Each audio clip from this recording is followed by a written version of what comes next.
dia para você aí de casa nesta terça-feira. Hoje é dia 2 de outubro e o RF com você está apenas começando. E aí, curioso para saber o que vai ver hoje aqui? Então, olha só. Em média, um carro por hora é furtado ou roubado em Campinas. Polícia recupera carro roubado em Limeira. Droga some de delegacia no centro de São Paulo. Polícia investiga a morte de recém-nascida dentro de hospital particular do Rio de Janeiro. Pesquisa mostra novos números na corrida presidencial. Moro libera delação onde Palocci diz que Lula sabia de corrupção na Petrobras. E um estudo feito com moradores de São Paulo revelou um dado assustador. As doenças da velhice estão atingindo a população mais cedo. Nós vamos descobrir como evitar daqui a pouco. O RF com você está apenas começando.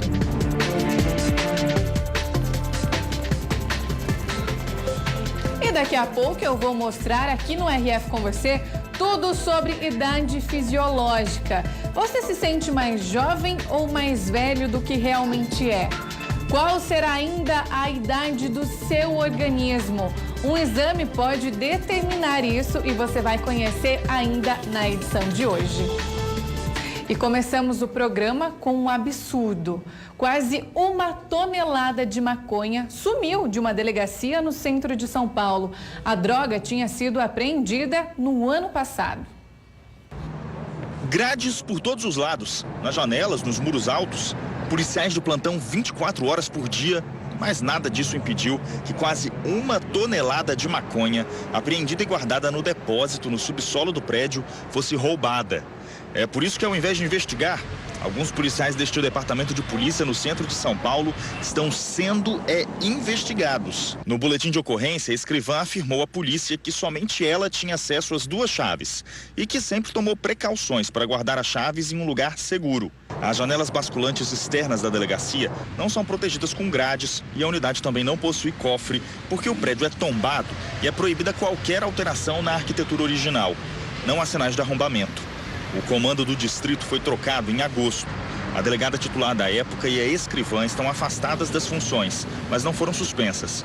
A Corregedoria da Polícia Civil informou que já investiga o caso. E uma perseguição terminou em acidente em São Paulo. Após bater em 2 carros e atropelar o motociclista, o suspeito tentou fugir por uma mata, mas foi preso. Foi quase 1 hora de buscas no meio da mata, até que os homens da Guarda Civil encontraram o fugitivo. Um cão farejador indicou onde o homem estava escondido. Ele tem um faro excepcional, né? Então, como ele tem a referência do rapaz que dirigiu o veículo, então foi muito fácil, porque o cão ele é especialista nisso, né? Anderson Walter dos Santos havia acabado de atropelar e matar um motociclista na zona norte de São Paulo. O acidente aconteceu durante uma perseguição, quando o suspeito tentava escapar da polícia depois de roubar este carro. 2 criminosos saíram do carro e fugiram. O motorista pegou esta estrada, que fica na beira de uma área de preservação. Depois de atingir 2 carros e atropelar o motociclista, correu para a mata fechada, de difícil acesso. Nós temos muita dificuldade ali, a mata é densa, né? A mata atlântica, né? E não é qualquer um que adentra ali. Tem muitos animais, né? Cobras, né? Então é difícil acesso e perigoso. Anderson já tinha passagens por roubo e receptação. E a polícia investiga a morte de uma recém-nascida dentro de um hospital particular no Rio de Janeiro. Yasmin realizou o sonho de ser mãe pela primeira vez, mas o sonho virou pesadelo 2 dias depois, quando Yasmin recebeu a notícia de que a filha estava morta. Ela conta que tudo começou por volta das 5 da manhã, quando percebeu que uma enfermeira tirou a bebê do quarto. A profissional teria dito que estava levando a criança para o banho. Pouco tempo depois, veio a notícia da morte. Falaram que não tinha causa da morte ainda. Só com o resultado do IML. Não disseram nem que ela passou mal? A nenhum momento eles falaram que ela passou mal. Ana é amiga da Yasmin e acompanhou tudo desde a hora do parto. Ele falou que a criança já havia falecido e que a mãe não havia percebido. Depois eles alegaram que a criança tinha ido para o banho e havia passado mal. A família então recebeu um laudo assinado pelo diretor médico do hospital, atestando que Lívia teria morrido por traumatismo craniano em decorrência de uma queda. Imediatamente, a mãe foi à polícia registrar o caso. Os agentes então pediram que ela solicitasse ao hospital a mudança de um pequeno detalhe no laudo. No documento, a bebê era tratada como senhora. Isso deveria ser trocado para recém-nascida. Mas quando a família recebeu o novo laudo, descobriu que ele tinha sido completamente alterado. No lugar de traumatismo craniano, a causa da morte veio como desconhecida. Ana procurou a direção da unidade para questionar o motivo da mudança e solicitar a cópia original do primeiro laudo. E descobriu que o documento foi destruído. Nesta segunda, um laudo, desta vez do IML, atestou que a criança teria morrido por asfixia mecânica, por broncoaspiração de leite. Em nota, o hospital diz que lamenta o falecimento da recém-nascida e que fez o devido encaminhamento para o serviço de verificação de óbito para a identificação da causa da morte. E um dos assaltantes de bancos mais procurados do Rio de Janeiro foi preso no aeroporto do Galeão. Ele foi detido quando ia buscar a esposa que chegava de uma viagem. O que chama a atenção nessa história é que a mulher dele é sargento da Polícia Militar. Vestido de bermuda e chinelos, Júlio César da Silva foi capturado no saguão do aeroporto do Galeão. Ele é considerado um dos criminosos mais experientes nesse segmento de rouba-banco do Rio de Janeiro. Julinho, como é conhecido, tem 16 anotações por diversos crimes, incluindo o latrocínio, que é o roubo seguido de morte. A mulher do criminoso é sargento da Polícia Militar. Não há nenhuma informação que a Polícia Civil captou em desfavor da policial que é a companheira dele. Essa situação será alvo de uma apuração específica da Polícia Militar. Júlio César ainda usava uma identidade falsa de agente penitenciário quando foi preso. Ele foi autuado por uso de documento falso. E uma mulher que fornecia armas para todas as facções criminosas do Rio de Janeiro foi presa. Uma casa em um condomínio de luxo na Barra da Tijuca, zona oeste do Rio de Janeiro, avaliada em 6 milhões de reais. Na entrada, 3 carros de luxo. Era aqui que morava Alice Garcia, a gringa, uma colombiana suspeita de integrar a quadrilha. Ela foi presa na mansão. O grupo, segundo a polícia, fornecia armas, munição e drogas para traficantes de todas as facções criminosas que atuam no Rio de Janeiro. Uma das negociações foi gravada em uma escuta telefônica autorizada pela Justiça. Uma tonelada fechada dá 1,1 milhão, correto? Uma tonelada fechada dá 1,1 milhão. Outro traficante acerta a entrega da droga. Correto, mano. Tu perguntou quanto que era lá no bagulho lá da tonelada lá da maconha, pra vocês vão lá no grupo lá. Querendo só um amigo aqui, dono da tonelada, que me passar o preço aqui, mandar a foto aí que eu vou mandar pra tu aí, correto? O trajeto era checado por um aplicativo instalado nos telefones celulares. Quando policiais militares estavam no entorno das comunidades com veículos blindados, os traficantes eram avisados imediatamente. O blindado tá aqui lá perto da padaria. Eu tô ligado. Tu tá daí olhando? Ah, tá, o caveirão tá aqui na frente.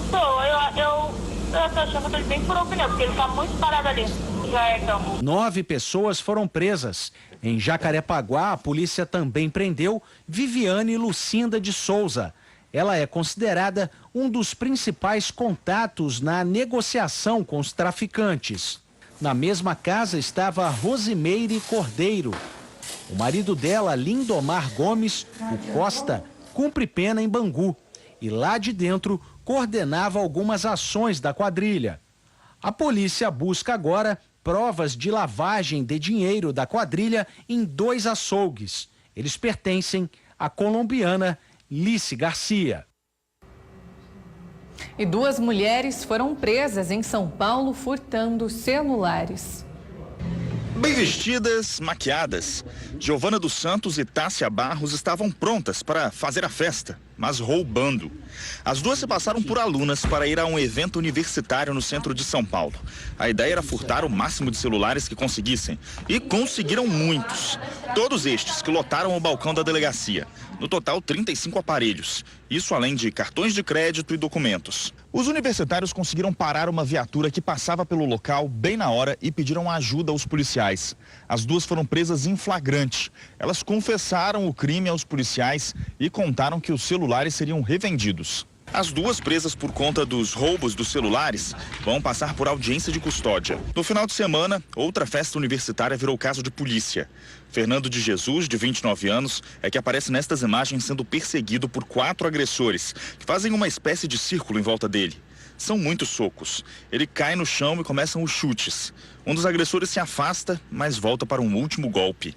Repare que várias pessoas passam do outro lado da rua, mas ninguém faz nada. As agressões continuam. O rapaz já não esboça mais nenhuma reação. Quando a polícia chegou, ele já estava morto. A suspeita é de que Fernando tenha furtado os agressores na festa e que foi atacado por conta disso. Ninguém foi preso. E agora uma situação preocupante em Campinas. Dados da Secretaria de Segurança Pública do Estado de São Paulo mostram um número alarmante de roubo e furto de veículos na cidade. Em média, a cada 1 hora, um carro é roubado ou furtado em Campinas. E o Taquaral é a região mais visada pelos bandidos. Quem explica o motivo é o repórter Vinícius Boer. De janeiro a julho, 4.104 veículos foram furtados ou roubados em Campinas. Apesar da estatística apontar queda de 5% na comparação com o mesmo período do ano passado, nas ruas a insegurança é sentida por muita gente. Então, eu tento parar em um lugar, né, que tem bastante movimentação, né, o alarme ligado, né, e tiro os cabos das velas também, né, no caso de nego acontecer, de nego levar, o carro não pega, né? Eu creio que sempre nós devemos tomar cuidado antes de entrar em casa, dar uma volta no quarteirão, antes de pegar até o próprio carro, para observar o lado, se tem alguém ou alguma coisa, algum movimento estranho, para que nenhum tipo de coisa aconteça e também para tentar evitar essas evidências de assaltos. O 4º Distrito Policial é a delegacia de Campinas com o maior número de ocorrências registradas até agora. Em média, 3 veículos são levados por criminosos diariamente na região do bairro Taquaral. Na região do 3º e 4º DP, a gente tem uma característica de maior incidência de furto e roubo de veículos nessas regiões. O que tem nessas regiões? Então a gente encontra clínicas, a gente encontra áreas de lazer e shoppings. Então qual que é a característica desse tipo de crime? A pessoa deixa o seu veículo sem se preocupar com a própria segurança. Muitas vezes a gente passa e vê veículos abertos, veículos com materiais de valor no seu interior e isso atrai o criminoso.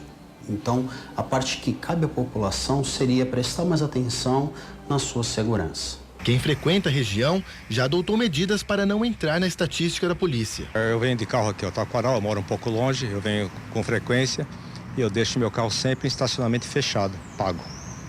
Eu não deixo na rua. A gente sempre opta pelo estacionamento supervisionado da Lagoa, né? É uma preocupação, mas também a gente não pode criar uma neurose, né? Perder o prazer do passeio por causa de insegurança, né? A gente faz a nossa parte. E ainda falando em roubo de veículo, a Guarda Municipal aqui de Limeira conseguiu recuperar um carro que foi roubado no final de semana passado aqui em Limeira. 2 pessoas foram presas. Em patrulhamento pelo bairro Jardim Boa Vista, em Limeira, os guardas civis municipais avistaram esse veículo, sem as placas. Os GCMs resolveram acompanhar o carro e assim foi até um posto de combustíveis que fica na rodovia Anhanguera, quando os 2 indivíduos foram abordados. De início, eles alegaram que haviam comprado o automóvel em um grupo do Facebook, no valor de R$6 mil. Só que depois que o chassi do veículo foi vistoriado, o resultado foi que o carro era produto de roubo de um taxista de 76 anos. Os indivíduos não foram reconhecidos pela vítima. Depois, os detidos alegaram que estavam levando o automóvel para a cidade de Campinas para fazer a remarcação e voltariam para Limeira. Uma equipe da GCM de Campinas fez abordagem aos indivíduos que receberiam o carro para remarcar e localizaram um par de placas que seria colocado no Etios. Ainda em Limeira, a GCM fez diligências na residência do suspeito de ter roubado o veículo, onde localizaram esse simulacro de arma de fogo, capuz e um RG. Porém, o apontado como autor do roubo não foi detido. Os 2 suspeitos são moradores de Limeira.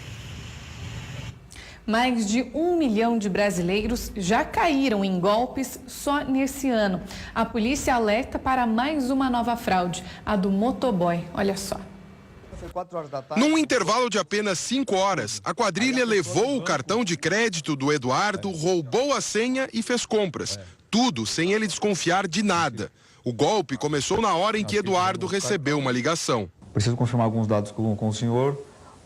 Estão acabando de fazer uma compra no shopping e de um valor de 3 mil e poucos reais. E eu gostaria de saber se o senhor confirma essa compra. Falei, não. O senhor está com cartão aí? Sim. Certeza? Falei, claro, estou com o cartão aqui. Ah, ok. Então o senhor passou por uma fraude. O comerciante diz que tudo levava a crer que o contato era do próprio banco. Era como se o próprio banco tivesse me ajudando a monitorar os criminosos. A quadrilha age da seguinte forma: faz o contato telefônico falso e convence o cliente a cancelar o cartão. Depois pede que ele digite a senha no sistema, corte o cartão e entregue para um motoboy. Foi exatamente isso que Eduardo fez. Só 2 horas depois é que ele se deu conta de que tinha sido vítima de um golpe. A operadora se negou a ressarcir o prejuízo, já que o Eduardo entregou o cartão para um desconhecido. Agora ele briga na justiça para recuperar o dinheiro. O número de fraudes com cartões de crédito no Brasil chegou a 920 mil nos 7 primeiros meses do ano, segundo um levantamento recente de uma empresa de cibersegurança. A Associação Brasileira de Empresas de Cartões de Créditos não possui uma estatística desse tipo que mostre o número de pessoas lesadas, mas tem alertado os consumidores com dicas de prevenção contra o golpe do motoboy. Não caia nessa! O vídeo postado nas redes sociais com as orientações antifraude já tem mais de 10 milhões de visualizações. Fique ligado, isso é golpe. A Febraban, Federação Brasileira de Bancos, reforça o alerta com várias orientações. Quando o banco entra em contato com o cliente, nunca pede qualquer tipo de dado pessoal, seja CPF, senha ou número do cartão. Se isso acontecer, a pessoa deve desligar o telefone imediatamente. Não use telefones de terceiros para acessar a conta ou para ligar para o banco. Sua senha poderá ficar registrada na memória do aparelho. Os bancos nunca retiram cartões de clientes. Caso seja preciso descartar o cartão, é importante que o chip seja destruído por completo. A especialista em direito digital diz que os alertas podem isentar o banco de responsabilidade em ações judiciais com pedido de ressarcimento. Nunca pedem que o consumidor envie uma informação, um dado. Eles só alertam de que nunca fazem isso para evitar uma fraude. Se eles forem acionados judicialmente e puderem comprovar que agiram diligentemente, isso pode mitigar a responsabilização do banco. Mas, segundo a advogada, o Código de Defesa do Consumidor pode ajudar quem caiu em golpes. Se eles analisam a capacidade econômica do banco, o poder econômico do banco e o poder econômico do consumidor, colocando isso numa balança, é natural que ele reverta o reparo desse prejuízo em maior parte para o banco, porque entende-se que o consumidor é a parte vulnerável da relação. É com base nisso que o advogado que moveu a ação de Eduardo contra a operadora do cartão aposta para vencer a ação. O banco, por meio do sistema de segurança dele, teria como bloquear essas operações ou não autorizar as compras. E ao não detectar, a justiça reconhece que houve uma falha na prestação de serviço e, por conta disso, o banco deve ser responsabilizado aí a ressarcir os clientes que foram vítimas dessa situação. É super constrangedor, porque eu tenho conta no banco há muitos anos, né? Eu nunca tive esse tipo de situação, nunca tive, em nenhum momento. É importante sempre ficar atento, né, gente? E como nós vimos na reportagem, nunca passe a sua senha para ninguém, nem mesmo os bancos pedem esse tipo de informação.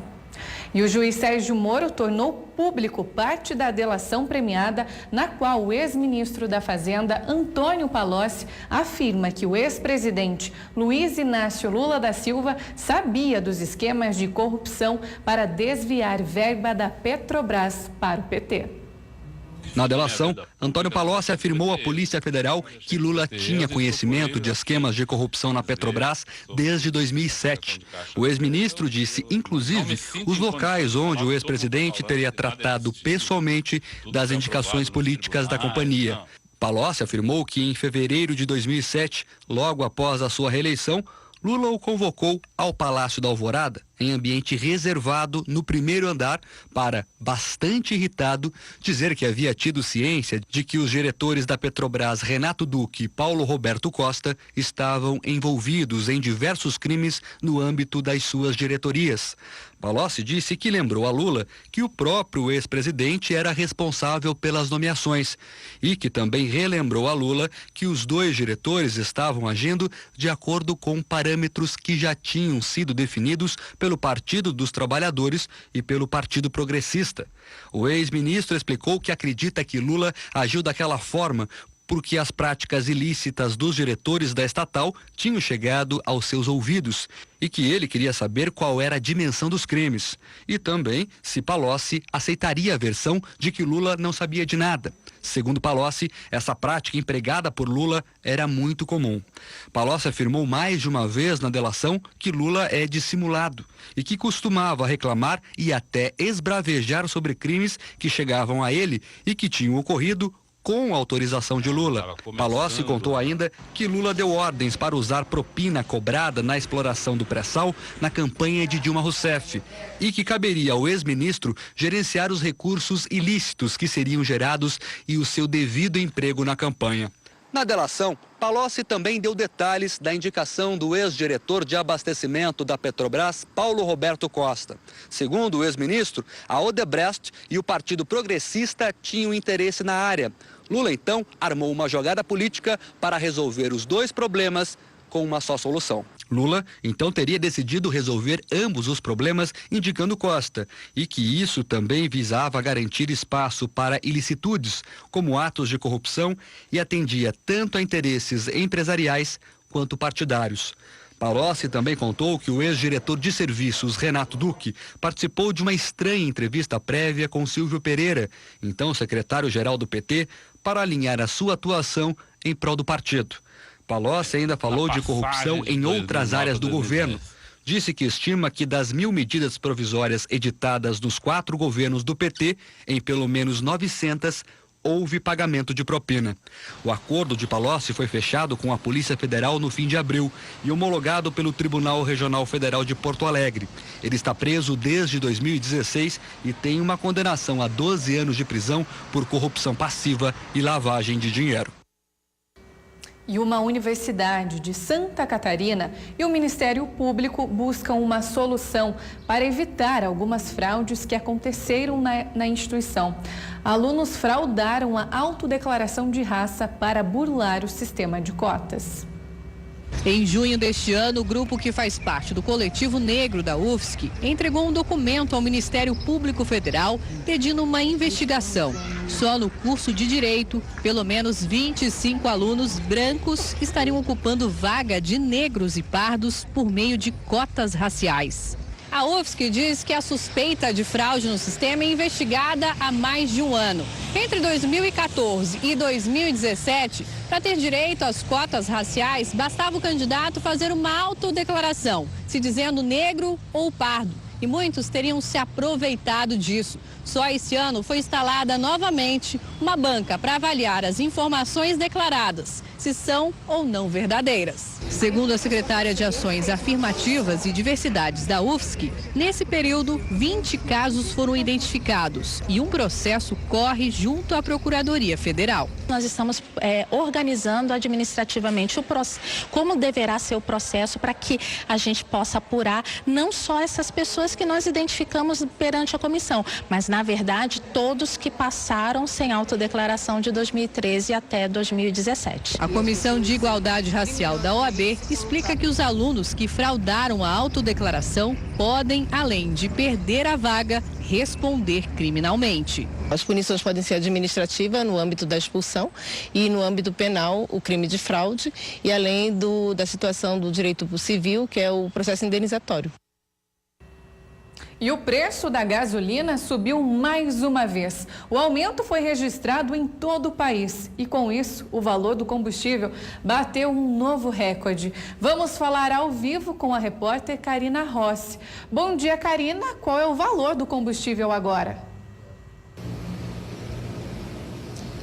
Olá, Larissa. Boa tarde a todos. Olha, realmente a média em todo o Brasil agora do litro do combustível da gasolina é de R$ 4,60. E o litro está com um preço maior pela terceira semana e batendo recorde também, como você disse, viu? É que o preço mais alto foi encontrado no Nordeste do Brasil. Sabe qual o valor?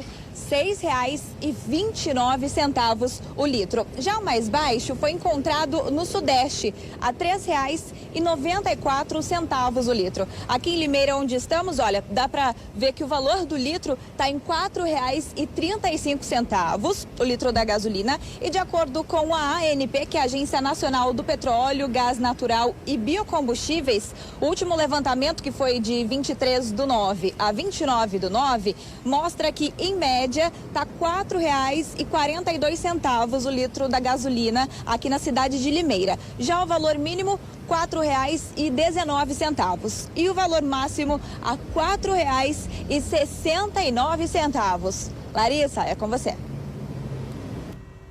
Obrigada pelas informações, viu, Karina? E até quando nós brasileiros vamos ter que aguentar esses aumentos, né? E mudando de assunto, agora você vai conhecer um menino muito especial que está prestes a lançar o segundo livro de histórias aos 6 anos. Ele tem também um canal na internet em que ensina dicas de português e matemática.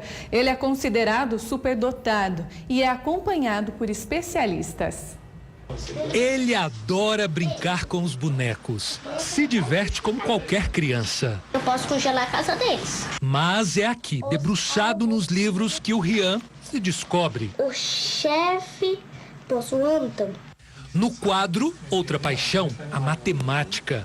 Soma, subtrai, passa horas desse jeito. 4 mais 1 é igual a 5 e 2 mais 3 é igual a 5.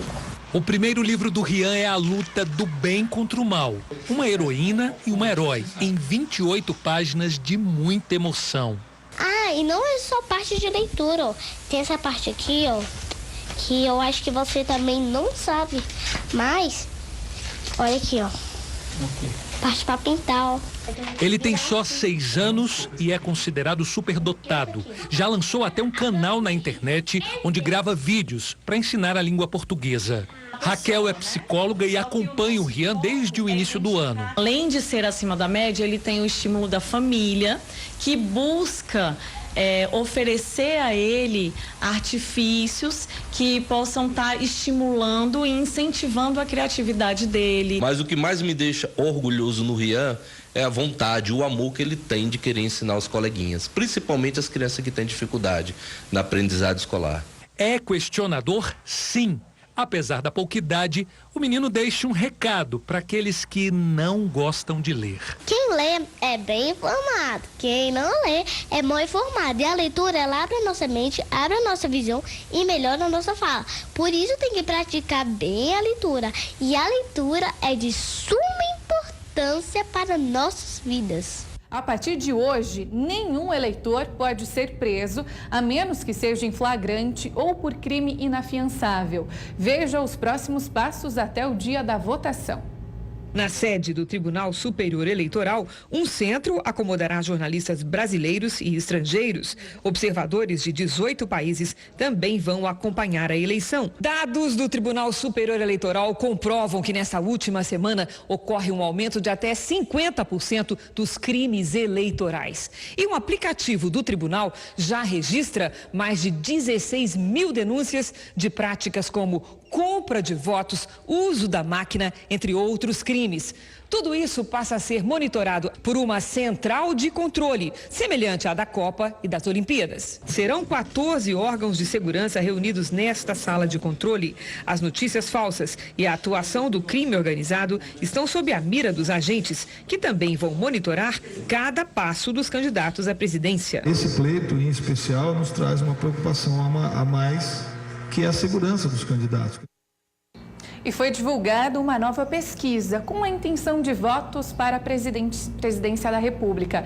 Vamos ver como está a preferência dos eleitores. A pesquisa estimulada mostra Jair Bolsonaro, do PSL, na frente.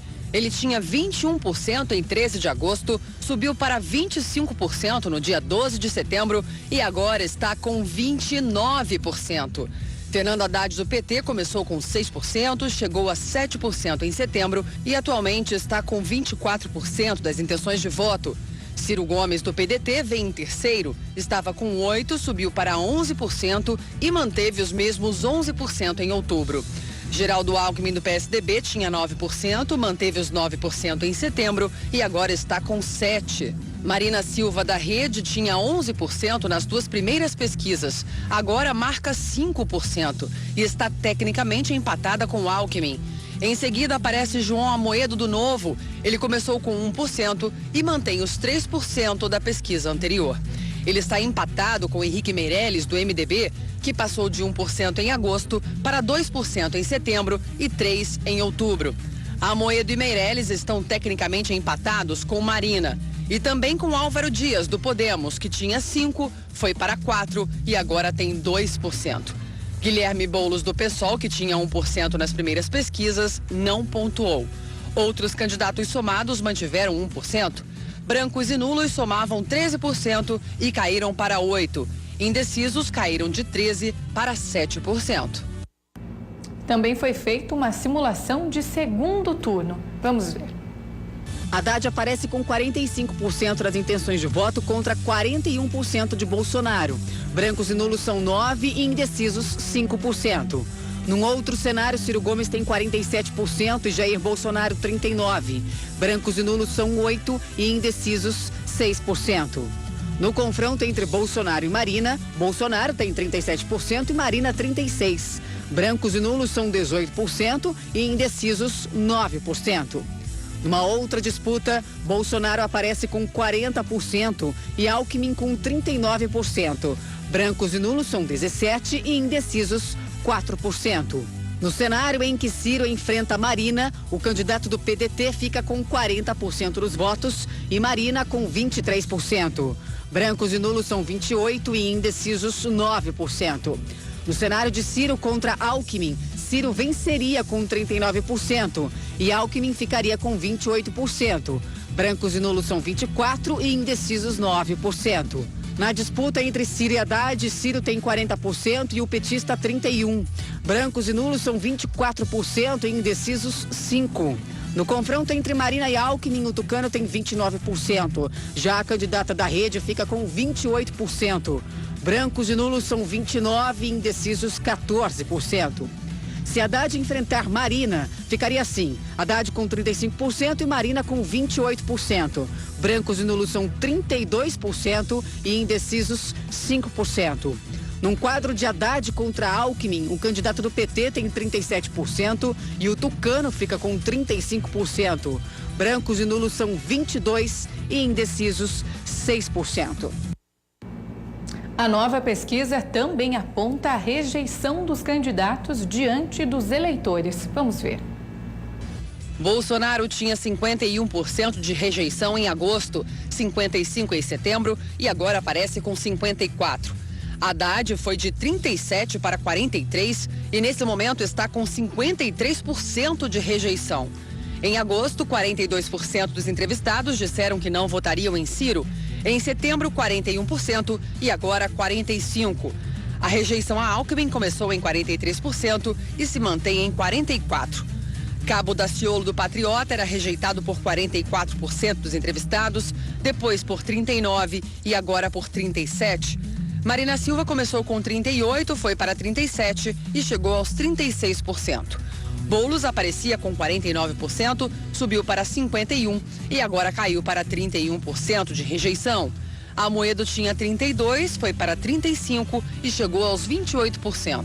Meirelles começou com 49%, oscilou para 48% até marcar 27%. Já Vera Lúcia, do PSTU, era rejeitada por 33%, passou para 34% e agora 27%. Álvaro Dias aparecia com 33%, foi para 35% e agora está com 26%. 28% não votariam em José Maria Emael, do Democrata Cristão, e João Goulart Filho, do PPL, na pesquisa de agosto. Número que passou para 30% e chegou a 22%. 6% dos entrevistados não rejeitavam candidatos. Agora o número passou para 8%. E veja agora como foi a segunda-feira dos candidatos à presidência, na reta final da campanha. Motoristas buzinaram em apoio a Jair Bolsonaro na porta do condomínio onde mora o candidato do PSL. Na portaria, a ordem é evitar visitas. Desde sábado, Jair Bolsonaro está de repouso em casa. Ele usou redes sociais para agradecer as manifestações de apoio que recebeu. Apoiadores se reuniram na Avenida Paulista, em São Paulo. Houve carreatas em Brasília. Eleitores também se concentraram aqui no Rio e em outras capitais. O candidato criticou os adversários no debate da Record TV e escreveu: na minha ausência, forçada por orientação médica, não param de falar mentiras a meu respeito. O candidato fez uma transmissão pela internet. Vamos chegar sim, se Deus quiser, e vamos escalar um time de ministros competentes, que nós vamos mudar o destino do Brasil. Temos moral, temos passado para dizer que estamos no caminho certo. E o candidato Fernando Haddad cumpriu a rotina indo até Curitiba visitar o ex-presidente Lula na cadeia. Um candidato do PT à presidência, Fernando Haddad, visitou o ex-presidente Lula na carceragem da Polícia Federal em Curitiba, no Paraná. A conversa durou cerca de 2 horas. Depois do encontro, Haddad seguiu encaminhada pelas ruas do centro da cidade até a sede do Sindicato dos Metalúrgicos. O petista defendeu reformas para retomar o crescimento. Com a mudança do regime tributário, é importante discutir que hoje o pobre é que paga imposto, o rico não paga. Uma reforma do sistema bancário. Do Paraná, o candidato do PT veio para o Rio de Janeiro. E aqui o compromisso também foi uma passeata seguida de um comício. Haddad percorreu cerca de 2 quilômetros pelas avenidas do centro da cidade e terminou com um comício na Cinelândia. Vamos conferir agora a rotina do candidato Ciro Gomes. Foi o primeiro compromisso entre eleitores depois da alta médica. O candidato do PDT, Ciro Gomes, começou a sua agenda política na região central de Suzano. Cercado por apoiadores, Ciro Gomes fez uma caminhada pela região de comércio popular na cidade da Grande São Paulo. No coreto da praça, discursou e pediu apoio na reta final da campanha. Disse que está pronto para unir o Brasil e evitar o clima de confronto na política. O candidato prometeu restabelecer o crédito para empresas e pessoas físicas. O governo vai corrigir suas contas para libertar o máximo de volume de dinheiro possível para financiar a atividade econômica, inclusive com capital de giro para pequenas e médias empresas, que são os maiores empregadores do Brasil. Vou fazer o que tiver ao meu alcance para garantir isso, trabalho para os pais e educação para os filhos. O candidato Geraldo Alckmin esteve em Campinas para fazer corpo a corpo com os eleitores. Geraldo Alckmin, do PSDB, começou a semana decisiva da campanha investindo no próprio estado. Ele fez uma caminhada pelo centro de Campinas, a maior cidade do interior paulista. Ao lado de apoiadores, andou pelo centro da cidade, cumprimentou eleitores, tirou fotos, tomou café e fez discurso na praça. Geraldo Alckmin disse que está otimista e que as grandes viradas acontecem na reta final das eleições. Todo mundo aí nas ruas pedindo voto, 23% do eleitorado ainda não decidiu e mesmo aqueles que têm intenção de voto, ainda não é um voto definitivo. No fim do dia, o candidato do PSDB esteve em Florianópolis, Santa Catarina, onde também fez corpo a corpo com eleitores. Marina Silva foi até João Pessoa, na Paraíba. Ela falou principalmente sobre os projetos para a educação. Marina Silva se reuniu com militantes no centro de João Pessoa. A caminhada foi ao redor do Parque da Lagoa. Marina cumprimentou moradores e conversou com comerciantes da região. Marina Silva falou sobre os projetos para a educação e prometeu criar 2 milhões de vagas em creches em todo o país para que as mães possam trabalhar. Marina Silva também falou sobre a política de incentivos à adoção de energias renováveis e, com isso, gerar mais de 2 milhões de empregos. Vamos fazer com que o sol brasileiro seja o nosso pré-sol, para que a população brasileira possa ter emprego e gerar energia mais barata. A agenda da candidata terminou no Recife. O candidato Álvaro Dias esteve no interior de São Paulo. A visita foi em São José do Rio Preto. Cercado por apoiadores, o candidato à presidência do Podemos percorreu as principais ruas do comércio de São José do Rio Preto. Álvaro Dias cumprimentou eleitores e falou sobre a necessidade de planejar melhor os investimentos para melhorar a saúde pública no Brasil. Temos que revitalizar o SUS, colocar em primeiro lugar a atenção primária, criar a carreira típica de Estado de médico federal. Álvaro Dias também prometeu enxugar a máquina pública. Daqui do centro de São José do Rio Preto, o candidato do Podemos foi direto para o aeroporto, de onde voou para São Paulo para participar de uma reunião com a missão da Organização dos Estados Americanos, que vai acompanhar a eleição. Henrique Meirelles permaneceu na capital paulista e falou sobre projetos para a área de transporte. O candidato do MDB fez campanha em São Paulo. Ele visitou uma estação da Companhia Paulista de Trens Metropolitanos, a CPTM, na Zona Oeste. Henrique Meirelles cumprimentou eleitores, entrou num dos trens e seguiu até o centro da cidade. O candidato disse que pretende investir no transporte sobre trilhos e usar o modelo que conheceu no exterior. Henrique Meirelles falou em fazer parcerias com o setor privado para retomar obras de transporte público que atualmente estão paradas. Vamos selecionar essas 7.400 obras para ver aquelas que estão perto do término, aquelas que têm maior retorno para o país e começar a finalizar imediatamente. Isso vai gerar emprego, vai gerar renda. Meirelles terminou o dia gravando programas da propaganda eleitoral. O candidato Guilherme Boulos esteve no Rio Grande do Sul e falou sobre reforma política. Pela manhã, Guilherme Boulos deu entrevistas por telefone para rádios e jornal. Ele defendeu a cobrança da dívida das grandes empresas e reafirmou que é contra a reforma previdenciária que está no Congresso Nacional. À tarde, o presidenciável viajou de São Paulo para Porto Alegre. Guilherme Boulos participou de um ato ao lado da vice, Sônia Guajajara, e colegas de partido aqui na Esquina Democrática, no centro da capital gaúcha, local onde tradicionalmente acontecem manifestações políticas. Boulos disse que a estratégia na reta final de campanha é convencer os eleitores a votarem em quem acreditam, deixando de lado o voto útil. Vá para a urna e deposite lá os seus sonhos. Esse é o momento de depositar sonho e esperança na urna. Segundo turno, você pode até votar no menos pior. Primeiro turno é momento de votar no que acredita. Cabo Daciolo esteve em São Paulo e, após se encontrar com apoiadores, disse que pretende voltar ao Monte das Oliveiras e permanecer lá até a eleição. Daciolo gravou vídeos de apoio aos deputados do Patriota e falou sobre a reta final das eleições em uma reunião com colegas de partido. O candidato afirmou que o pilar central de seu governo, caso ganhe as eleições, será a educação e que acredita que o país tem potencial para se tornar o melhor do mundo. Você tem que dar educação para o teu povo. Dá educação para o teu povo e você transforma. Nós já escolhemos uma vice que é da educação justamente para mostrar, olha, tem uma mulher do nosso lado e da educação. É minha prioridade hoje. Daciolo voltou para o Rio de Janeiro. Lá ele vai se dedicar a orações durante a semana no Monte das Oliveiras, no bairro de Campo Grande, até o próximo domingo, dia das eleições. Vamos falar agora de um período que deixa muitos pais de cabelo em pé. A hora de renovar a matrícula de colégios particulares. Algumas regras podem ajudar nessa hora e evitar alguns abusos. Raquel tem 3 filhos em colégio particular.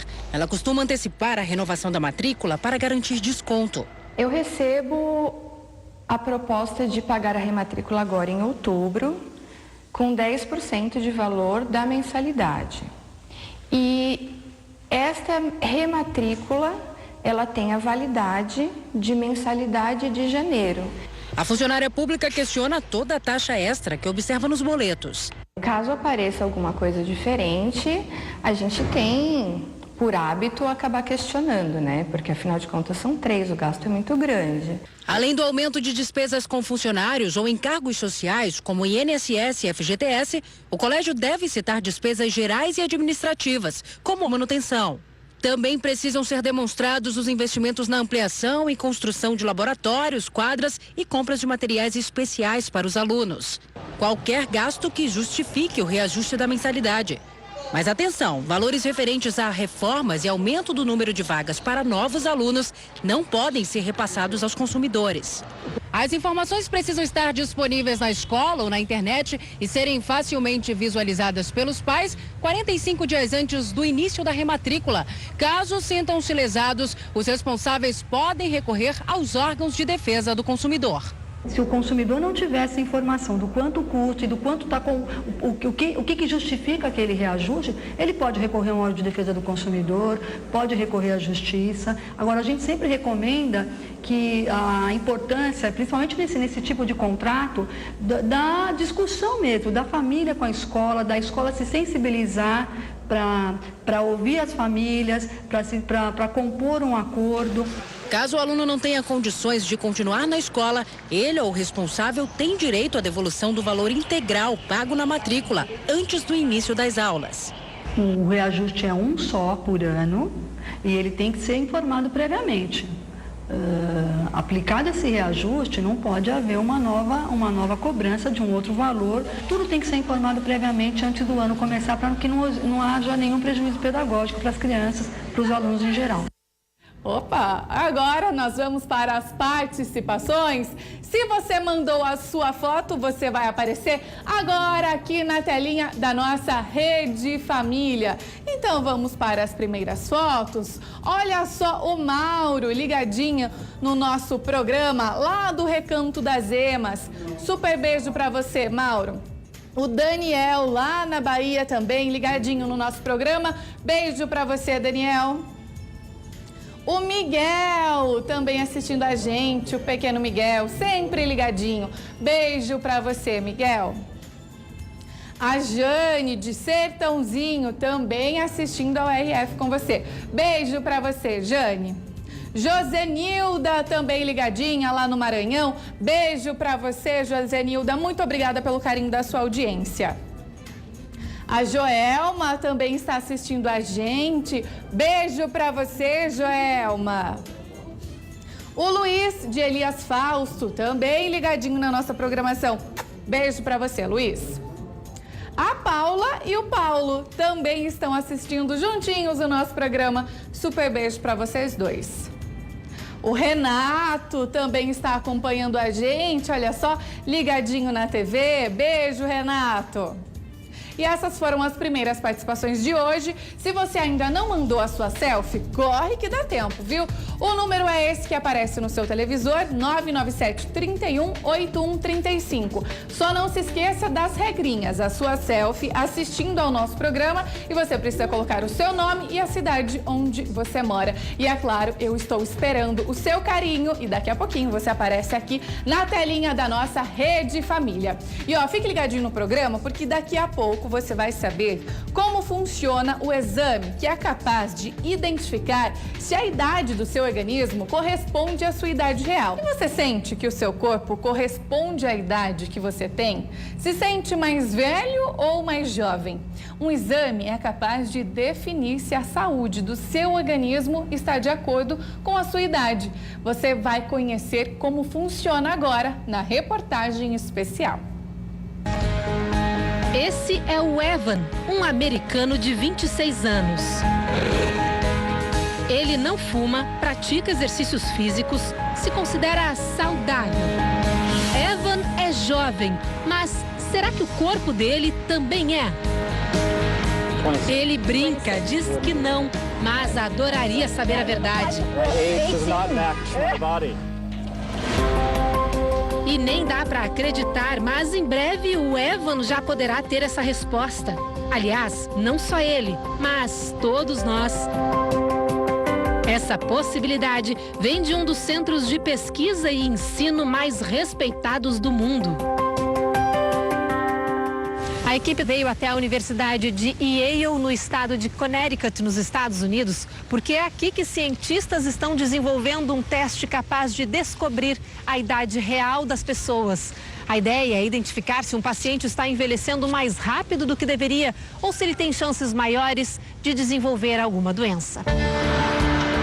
Isso é, os especialistas identificaram uma forma de quantificar a idade de uma pessoa pelo funcionamento do organismo.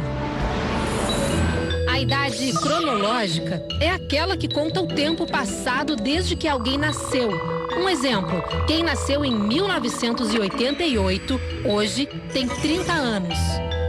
Já a idade fisiológica leva em conta as condições do corpo humano. Assim, a pessoa que nasceu em 1988 pode ter a saúde de alguém mais jovem ou mais velho. Alguém com a idade do corpo maior do que a idade cronológica tem grande chance de morrer mais cedo. E o teste em desenvolvimento consegue até estimar quanto tempo cada pessoa ainda vai viver. Tudo é feito através de um simples exame de sangue. A doutora Morgan Levine é patologista e professora na Universidade de Yale. Ela tem 33 anos e já descobriu que é ainda mais jovem se levarmos em conta a idade fisiológica. O organismo da especialista tem 24 anos.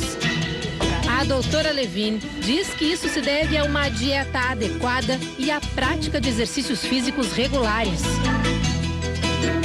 Ela é uma das criadoras do teste de longevidade e conta que sempre se interessou pelo assunto. Às vezes, parecer mais jovem não significa que você seja realmente mais jovem e vice-versa. Para isso, tínhamos que encontrar um jeito de medir o envelhecimento.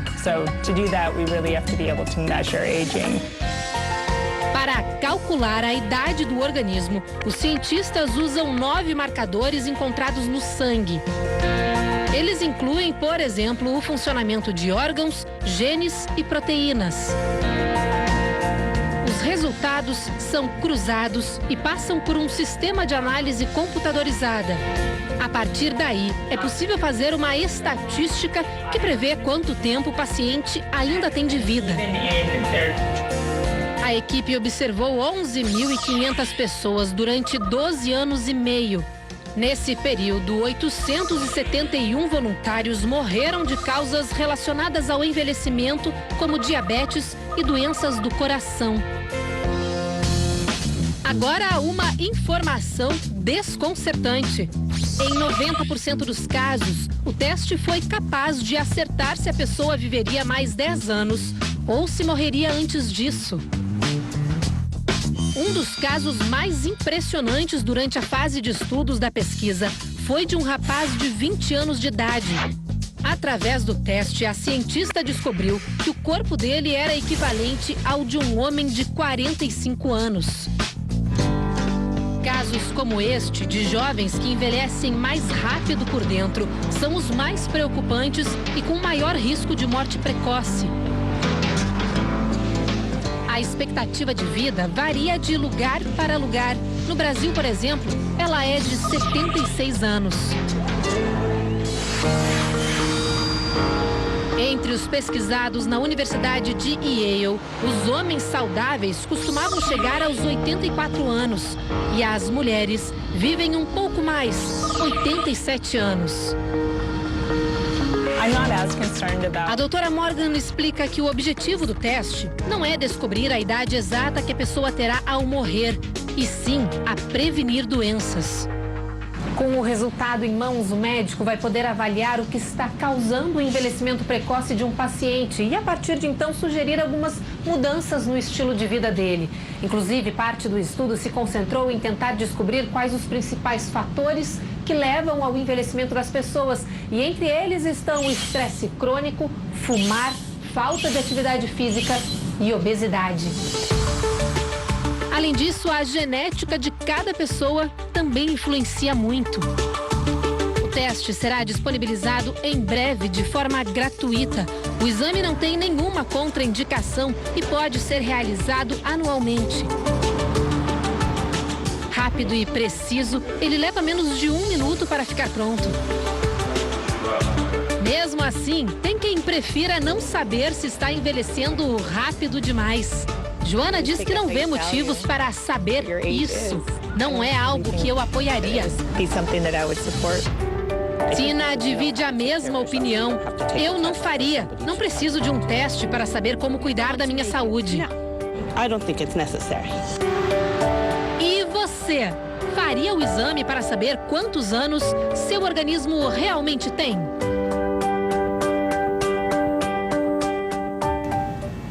Ah, melhor não, né? Tem coisa que a gente nem precisa saber. E agora nós vamos mais uma vez para as participações. Se você mandou a sua foto, cruze os dedos, você vai aparecer aqui na telinha da nossa Rede Família. Então, vamos lá? Olha só o Rildo de Novo Oriente, ligadinho na nossa programação mais uma vez. Super beijo para você, Rildo. A Jéssica também assistindo ao nosso programa. Beijo para você, viu, Jéssica? Muito obrigada pelo carinho da sua audiência. A Mona Lisa também está ligadinha. Olha só que linda a Mona Lisa. Beijão para você, viu? Obrigada pelo carinho. A Ângela Maria também está ligadinha no nosso programa, lá na Bahia. Beijo para você, viu? O Wellington e o Nel também estão ligadinhos na nossa programação. Muito obrigada, viu, gente, pela foto. O Aloísio de Terezinha também está ligadinho, olha só, assistindo o RF com você. Severino também está ligado na programação. Beijo para você, viu, Severino? O Danilo também acompanhando a gente. Beijo para você, Danilo. Muito obrigada pelo carinho da sua audiência. Nelisa também acompanhando a gente. Olha que linda! Lá na Bahia, Bahia ligadinha no RF com você. E essas foram as participações. Se você ainda não mandou a sua foto, corre porque dá tempo, viu? O número é esse, 997-318135. Já anota na agenda do seu telefone e mande pra gente a sua selfie assistindo ao nosso programa, o seu nome e a cidade de onde você mora. No finalzinho do programa, você aparece aqui na telinha da Rede Família. E um estudo feito com moradores de São Paulo revelou um dado assustador. As doenças da velhice estão atingindo a população mais cedo. Mas por que será que isso acontece? E a principal pergunta, dá para reverter esse processo? É o que nós vamos descobrir juntinhos agora. Os movimentos já não são os mesmos. Os passos são mais lentos, mais limitados. E os desafios que deveriam chegar ao longo da velhice simplesmente aceleram. Mas o que faz doenças crônicas atingirem uma população que mal acabou de entrar na terceira idade? Essa foi a pergunta que desafiou especialistas.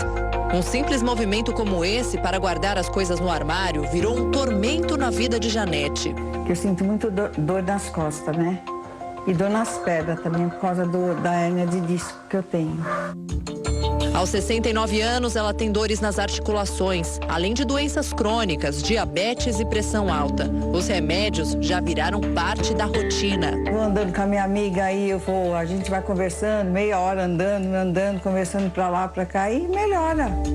Dona Janete faz parte de uma geração que está sentindo antes o peso da idade. É o que mostra a recente pesquisa feita pela Universidade de São Paulo em parceria com a Organização Pan-Americana de Saúde. O estudo é feito há cerca de 18 anos e a descoberta foi a seguinte: 20% dos novos idosos, ou seja, de 60 a 64 anos, estão envelhecendo mais depressa. Houve um aumento nas doenças crônicas. Essa faixa etária também está com mais limitações. A pesquisa mostra que entre as tarefas do dia a dia, a mais difícil para os idosos é a de se vestir. 21% tem dificuldades. Em seguida está a tarefa de levantar ou sentar sozinho. 14,5% precisam de ajuda ou apoio para os movimentos. Outras atividades como limpar a casa e pegar o transporte público estão entre as mais difíceis para a terceira idade. A explicação pode ser dada com uma volta ao passado, mais exatamente na década de 60, conhecida como Anos Rebeldes. Eram tempos onde o cigarro era visto com glamour e hábitos que não eram saudáveis faziam parte da cultura. É o que explica a coordenadora do estudo. Nasceram, foram criadas dentro de um contexto que hoje nós achamos que não é adequado. Então, elas cresceram dentro de um contexto em que se estimulava o tabagismo, em que o consumo de álcool também era uma coisa estimulada. A atividade física não era, como hoje é, altamente incentivada. Isso não fazia parte de uma cultura saudável. E para quem está preocupado em chegar saudável na terceira idade, algumas dicas podem ajudar. Entre elas, deixar para lá o sedentarismo e, acima de tudo, investir nas amizades e nas relações pessoais. O que faz a total diferença para você chegar aos 100 anos, vai chegar à sua velhice mais longeva, bem, mantenha o seu contato com a sociedade. Se eu tiver que dançar, eu danço, eu brinco. E nem quando tem aniversário, tudo, eu não fico paradona lá. Eu fico brincando, dançando, que eu gosto de fazer.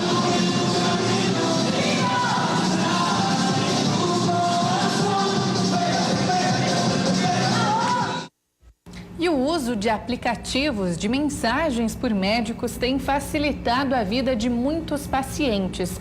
Mas o assunto é polêmico. Olha só. O acesso ao médico a uma mensagem de distância. É pelo aplicativo de mensagens que a Zicreia, que possui atrofia pulmonar, mantém contato com a pneumologista com quem se consulta há mais de 2 anos. Facilitou a nossa interação, porque eu tiro dúvidas. E quando precisa de um atendimento, que às vezes não estou bem, precisa de um atendimento que nem sempre dá para ser feito em pronto-socorro. A doutora Joyce recebe as mensagens, tira as dúvidas, ajuda com a medicação e se mantém informada sobre a evolução da saúde da paciente. A gente fica preocupado e às vezes quer saber notícia, se melhorou, se não melhorou, se está internado, não está internado. É um instrumento que pode ser usado para o bem. No Brasil, 87% dos médicos se comunicam com os pacientes através do aplicativo. Ele serve para acompanhamento desse paciente, mas você já examinou, você sabe as condições clínicas dele, é uma relação médico-paciente ou até você pode tirar dúvida com uma junta médica. Eu posso convocar outros colegas especialistas e tratar do assunto seu, através do WhatsApp, mas somente entre médicos. E ao vivo para todo o Brasil, muito obrigada pelo carinho da sua audiência. E chegou a hora da segunda reportagem da série especial sobre o sono. E hoje você vai ver que, de acordo com pesquisadores, dormir pouco é um dos principais problemas do século XXI e gera doenças como hipertensão e obesidade. Ainda é noite e o corpo sabe disso. Toda essa gente se levanta antes do sol raiar, se arruma e pega o caminho do trabalho. Mas basta se encostar que o sono interrompido pelo despertador volta a bater. Estamos programados a dormir à noite. Então, durante o dia, quando você tem a luz solar, você tem ruídos em todo o meio ambiente, você com certeza não vai ter um sono de boa qualidade. Gabriel tem apenas 19 anos e uma rotina daquelas. A jornada intensa começa no meio da madrugada, com um café solitário na cozinha de casa. Ele dormiu pouco, da meia-noite às 4 da manhã.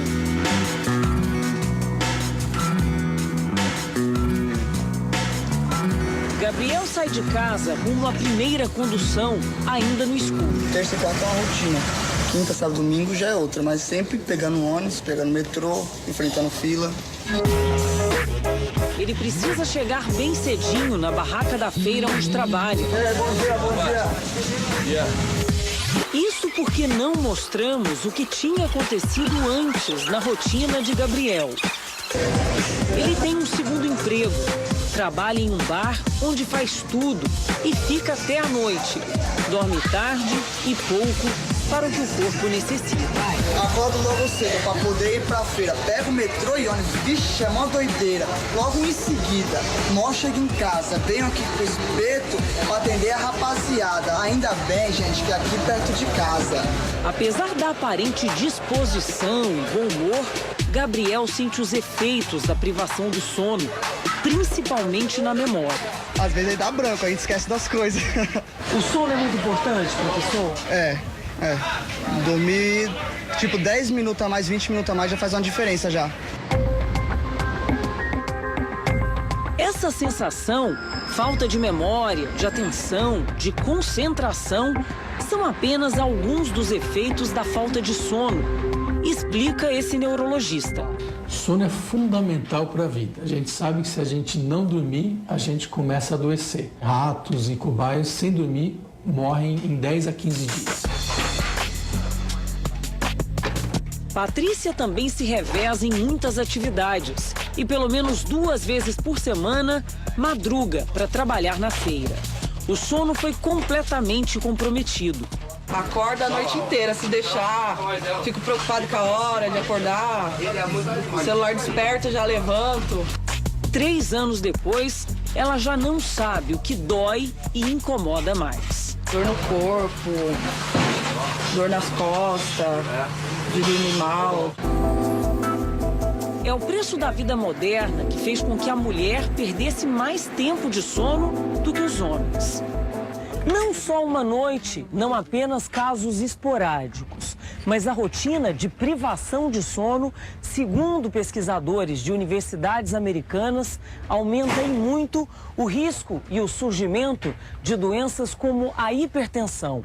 O estudo durou 10 anos e avaliou 4.800 pessoas com idade entre 32 e 59 anos. A hipertensão estava diretamente relacionada a pessoas que dormiam no máximo 5 horas por noite, como esses feirantes. Já faz tempo que seu José anda dormindo bem menos. 10h30, 11 horas que vem aquele sono, aí quando dá 2 e pouco, você tem que acordar e a hora que o sono está mais gostoso, você tem que levantar. Seu José é magro, faz muito exercício físico. Mesmo assim, às vezes leva um susto com a pressão nas alturas.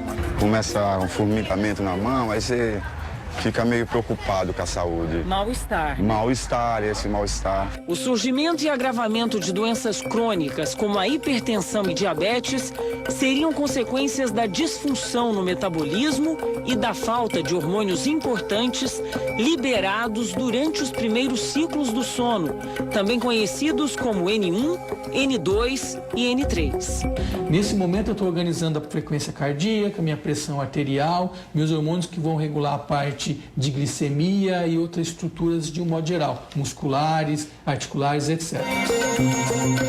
E não é só pressão alta. Sono de menos também tem efeito na balança. Desde que teve filho, há 5 anos, a auxiliar administrativa Gisele não dorme bem e ganhou peso. Tá com 70 quilos hoje, faz muita diferença. Às vezes me impede até de fazer alguma atividade com meu filho. Aí não faz atividade, engorda mais. Engorda mais, e aí vem a ansiedade, você come mais. A ciência explica isso. Um dos hormônios liberados durante o sono é a leptina, que dá a sensação de saciedade. Quando dormimos pouco, outro hormônio entra em ação, a grelina, que estimula o apetite. Por isso, quem dorme menos que o necessário sente mais fome. Uma noite mal dormida, num balanço de 24 horas, você tem um ganho energético de 400 calorias. É mais ou menos um sanduíche grande que você comeria mais no dia quando você compara com uma noite bem dormida.